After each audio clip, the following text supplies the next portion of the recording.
కోటి మంది వైద్యులు కూడి వచ్చిన కాని మరణమయ్యడి వ్యాధి మాన్పలేరు. ఏదో కారణం చెప్పి ఏడుస్తాడు. ఎందుకు వచ్చిందండి అనవసరంగా, చూసుకోకుండా తొందరపడి వెళ్ళిపోయాను స్నానాల గదిలోకి, కాలు జారి పడిపోయింది, అబ్బబ్బబ్బా ఎంత బాధపడిపోతున్నానో అంటాడు.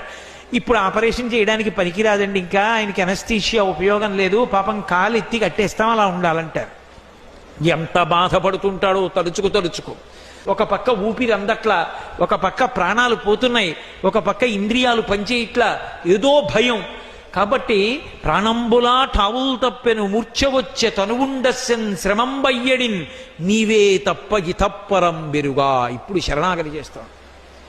ఈశ్వరా నువ్వు తప్ప నన్ను రక్షించేవాళ్ళు లేరు, నీవే తప్ప ఇతప్పరం బెరుగ మన్నింపందగున్ దీనునిన్, నన్ను మన్నించు దీనుణ్ణి.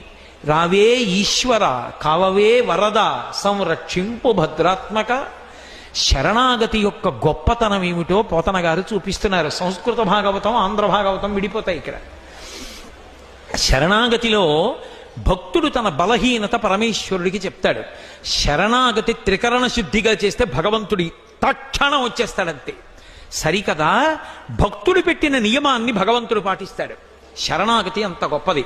నోటితో చెప్పడం కాదు, నిలబడగలిగినటువంటి ప్రజ్ఞ ఏర్పడితే, నిజంగా అలా శరణాగతి చెయ్యగలిగితే పరమేశ్వరుడు ఇంతకపో